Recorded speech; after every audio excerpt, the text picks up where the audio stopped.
Siblings of narcissists, psychopaths, or sociopaths. What's your experience? My brother was diagnosed with narcissistic personality disorder at a young age. He's never had empathy.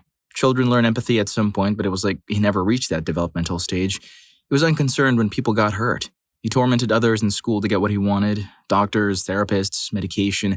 Nothing made a difference. It's not like there was some kind of trauma or reason for his behavior. It's like he was just born wrong. He started using and dealing when he was young. My parents called a version of CPS for help. He got more therapy, some inpatient stays, and his own social worker. He stole my dad's car shortly after and got picked up by the cops, and as a result, he got his first charges at a young age. My parents were at their wits' end and agreed to have him placed in a group home for a year. He was kicked out shortly before the year was up. He came home and seemed to recognize, in a clinical detached kind of way, that he could go on like this without ending up in prison. He started being less violent, but he had insane delusions of grandeur and needed everyone to comply with whatever he wanted. If they didn't, he lashed out. My parents still made him go to therapy. He hurt my dad because he didn't want to. My brother was young, but also 6'3" and about 190 pounds. When my father suddenly passed away, he went off the rails completely. He got a girl pregnant and she was kicked out by her mom. My mom took her in. The girl was not a bad person. She just had some issues, so it wasn't that surprising that she'd date my brother, who could be charming if the situation demanded it. He roughed her up at her house a couple of months later, while she was still pregnant. That was the last straw for my mom. She kicked my brother out. We helped the girl find an apartment for her and the baby, and surprisingly, my mom caved a short while later and let my brother move back in. He seemed to think he was the head of the household. My parents never married, so my father's modest possessions went to me and my brother instead of my mom. That included the car my dad bought a year before he passed away. It was the first brand new car he ever bought. A small one, but he was proud of it. My brother made my mom sell it so he could get his half of the money. It wasn't even an expensive one, and my mom was devastated to lose my late dad's little car. He was verbally cruel and basically tormented my mom mentally. He threatened to hurt me daily whenever I didn't do something or give him something he wanted. He also threatened to end me a couple of times. On a particularly bad day, he told my mom that he'd have no trouble getting a couple of guys to run her off the road when she went out. When the threats got stale, he'd hurt me every couple of weeks.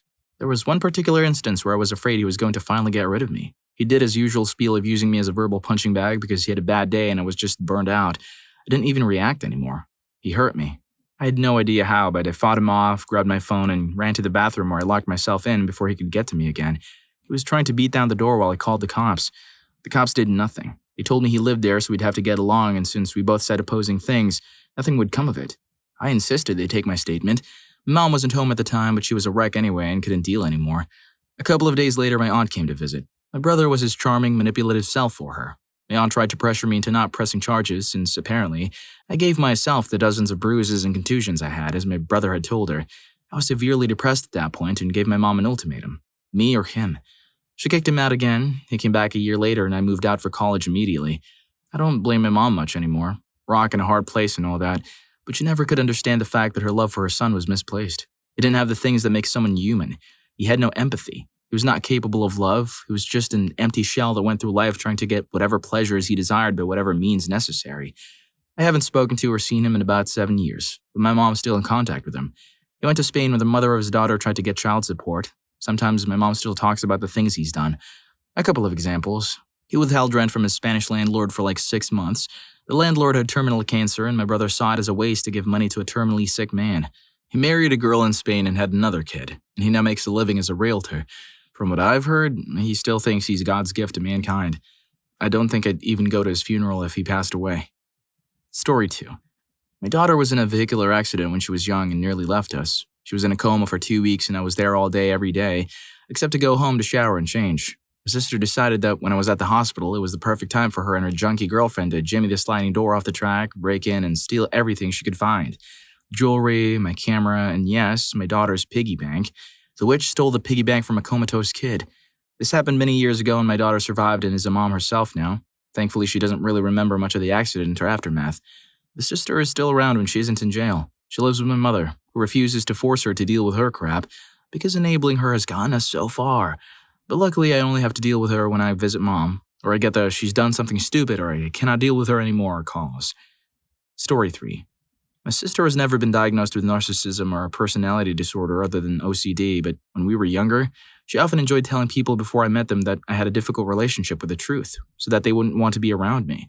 I had a reputation of a liar and no friends for most of my young life, and she was popular in her homeschool group until she left and got into high school.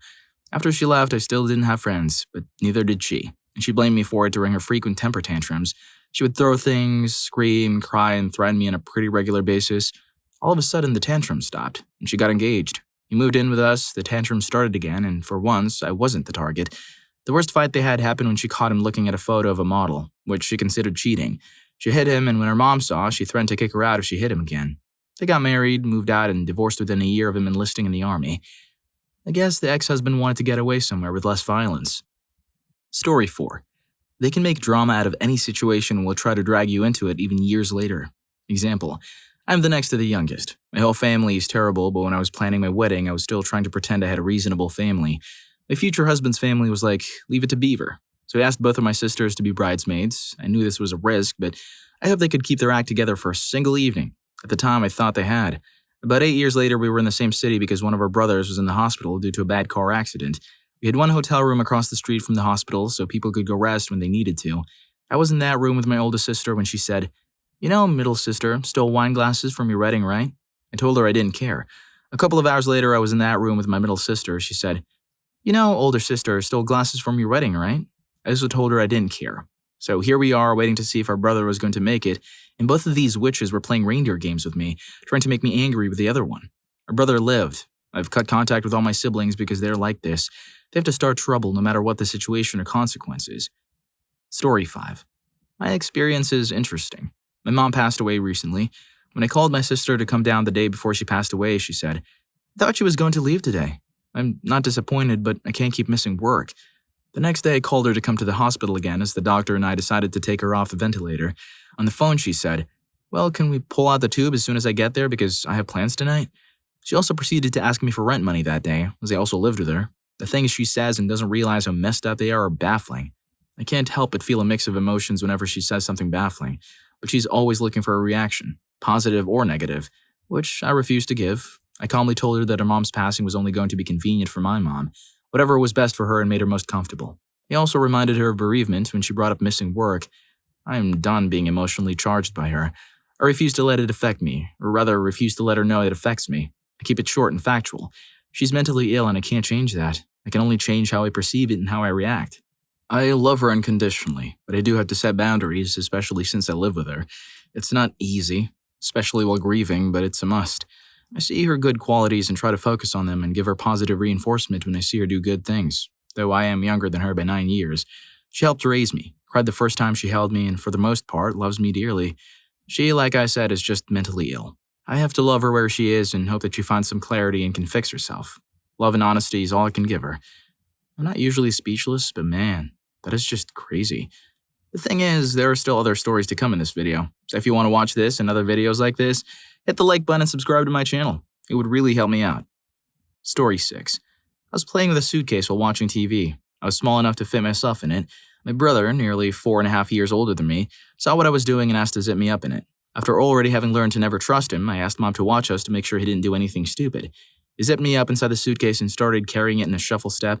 Thump, thump, thump. I heard the sliding door to the enclosed patio open. Mom started screaming and I could hear her hurting my brother. The suitcase fell over onto its side with me still in it. I managed to pry open the zippers from the inside and got myself out of the suitcase as quickly as possible. Mom was still going at my brother, screaming, "Why?" I was 2 feet away from being dumped inside a suitcase into the family hot tub. He laughed and said that I would have floated. What's the big deal? So yeah, that's what it was like growing up with a sociopath. That was just one incident among dozens, if not hundreds, more while growing up with him. Now we're estranged. 6 years ago, in his mid-40s, he lost his car, was kicked out of his apartment, fired from his job, and arrested for theft. His brief stay in jail sure didn't help rehabilitate him. He got out and Mom let him move in with her. I begged her not to. In the following months, she complained to me during our Sunday dinners at my house, which she was forbidden to attend, about their constant arguing and how she'd go to bed in tears. I tell her to simply ask him to leave her house, but she, a prideful woman, was so racked with the guilt of exiling her son because she would then perceive it as a personal failure. But in the end, she truly was on the verge of having the courage to kick him out. She passed away from a massive heart attack in her sleep before she could do so. He admitted that he and Mom had gotten into a huge fight the night before and Mom had gone to bed upset. This was less than a year after he had moved in with her. She was 71. Of all things he had done to me growing up, this is what I resent the most. It took Mom away from me by pushing her into an early grave. Story 7. My brother was doted on as a child because he was gifted at basketball. He had no consequences growing up and could do whatever he wanted. He treated me and our parents like absolute crap, and they still doted on him, while I would get the belt for the most benign and asinine stuff. My brother's life is absolute crap right now. He has no sense of self-worth and just gets handouts from my parents. He's in his late 30s and my parents are giving him money for rent and food. He wants everyone to feel sorry for him and expects everything to be handed to him. He can't do anything on his own, and guilt trips and manipulates my parents into doing whatever it is he needs them to do for him or just giving him extra funds. He has no incentive to change and is content playing video games all day while my parents just enable his lifestyle. On holidays, he just talks down to me and tries to make me feel bad about how difficult his life is. I couldn't care less about him and have no desire to talk to him until he makes some serious changes in his lifestyle and life choices. Story 8. My dad is as much of a narcissist as it gets. I didn't realize that it was abnormal until I moved out of the house and out of state. When I finally came back, I remember him calling me one day to tell me to give him $10 because he claimed he needed to grab something to eat. Sorry, but I don't have $10 to give you. You don't have $10 to give your dad? Come on, I'll pay you right back. I just needed to go down to the store so I can eat. I don't have it, so you'll have to put your big boy pants and make some money for yourself. Well, I was going to ask your sister, but I don't want to ask her because she's my daughter, you know? I hung up after that. A few minutes later, he called me and said, "Hey, your sister just sent me the $10. See? It wasn't that hard." A couple of months later, I heard that he was still asking my sister for money, and then on my sister and my brother-in-law's anniversary, he called and basically blew her up over the phone when she said no to the point where she was crying on that day of all days, and then he finally said, "So you're just going to let your dad freeze outside tonight?" My brother-in-law told him not to ever call them again, and I haven't heard from him since. He honestly thinks he's super popular and a good person, but he isn't. I blocked his number and want nothing to do with him anymore. Back to the question, though, it's really weird because you end up growing to either be just like them or completely the opposite. I've had to grow up on my own and not have a father figure to show me how to be a man, make smart decisions, or be the leader of a household. There are things that I think many people take for granted and don't fully realize how great it is to have both parents in the house and have them not be completely focused on themselves. I always envy the people who still get to live with their parents into their 20s. I moved out when I was younger and I'm almost 30 now. I wish every day that I could still live at home and not have to worry about rent, utilities, car payments, insurance, gas, phone, internet, etc. Well, I was going to ask your sister, but I don't want to ask her because she's my daughter, you know? Man, this is messed up. Story 9. My sister has dialed down her act a bit after we have all spent a few years out of our raging NPD a-hole father's house. I mostly remember a massive sense of entitlement that simply made no logical sense and would require a great deal of cognitive dissonance to explain. Like she would never loan me things, CDs, etc., but she had no problem walking straight into my room in front of my face to take a bottle of body lotion to use on herself. She seemed to have no remorse for what her behavior did to others, so long as she got what she wanted out of the deal. Sometimes she would just do and say mean and spiteful things for no reason. I talked to her from time to time. While she is less of a self-involved sociopath, she's still insufferably self-righteous. So yeah, I've lived an entire lifetime not being aware that it isn't normal to run to your bedroom and hide when dad gets home. That it isn't normal to be scared of your parents' reactions to, well, anything. Becoming a mom and having little kids that I just looked at and knew, I could never hurt them for picking a flower, shame them for not knowing how to hang a shelf, throw grubs at them if they come outside, or throw potato salad at them if they say they don't want any. Yeah, it wasn't normal and only now am I realizing all of that. Story 10. Growing up, she had total control of my life. She criticized what I wore, listened to, ate, and everything. If I was different, I was weird. If I liked what she liked, then I was copying her. She tried to scare me multiple times with weapons, claiming she never would hurt me, but she would hold up a blade to me and tell me if I moved, I would get in trouble. Eventually, she had a kid, and for a year, she was a good mother. She then decided she didn't want to be a mom anymore. I've seen her ruin countless people's lives, spanning from just stringing them along to drowning their bank accounts to contributing to their being put in jail for DV. I despise her, and she's not family to me. I had so many issues growing up that only stemmed from things she did to me, and I don't want to see my niece grow up like that. My parents are doing a wonderful job of raising her, but she doesn't understand why mommy isn't there, and it breaks my heart. They honestly think the kid should be growing up in a wonderful home rather than with a parent like the sister. Story 11. He never got a diagnosis, but he's good at deceiving. He always just tried to get all the attention and cried to get me punished so he could spend more time playing with my PlayStation. I saved my money for myself. I ended up being the black sheep, with my mom constantly threatening to call Child Protective Services. If I hadn't been so unknowing, I would have preferred that. He was always sick, and he was always the victim. So much so that they ended up forgetting me at home when they went to my grandparents and didn't realize it until they heard me crying alone at night behind a couch. There was a lot of messed up stuff I'm not including, but it wasn't just emotional terror. He willfully took advantage of the whole relationship with my family, so we started to estrange from one another. I confronted him a lot. So years later, he's on a different route and tries to be himself rather than a victim. I still don't want to be around anyone here. It burns on my skin to even get near, but it's not as bad as being in a situation and having to deal with it. Story 12.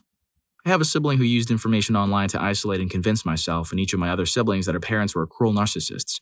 They were much older and were able to start on each sibling around the age of 17. Eventually, each sibling came to the realization of what they were doing and we cut them out. But we all suffered pretty seriously at their hands in a lot of ways. Also, this sibling had left a book at one of our places while storing stuff. In the book, at the top of each page was the name of a person in their life, family, friends, coworkers, landlord, neighbors, etc., and the list of things that could be used for to benefit my sibling, the things they like and dislike, and methods to use and manipulate the person best. I am terrified of these people, especially since they work in law enforcement and have access to weapons and all sorts of illegal substances every day. I hope you enjoyed the video, and if you made it this far, I'm sure you'll also enjoy Parents of Psychopaths. What did your kid do for you to disown them? You probably wouldn't want to associate with a girl in Story 4. See you in that video.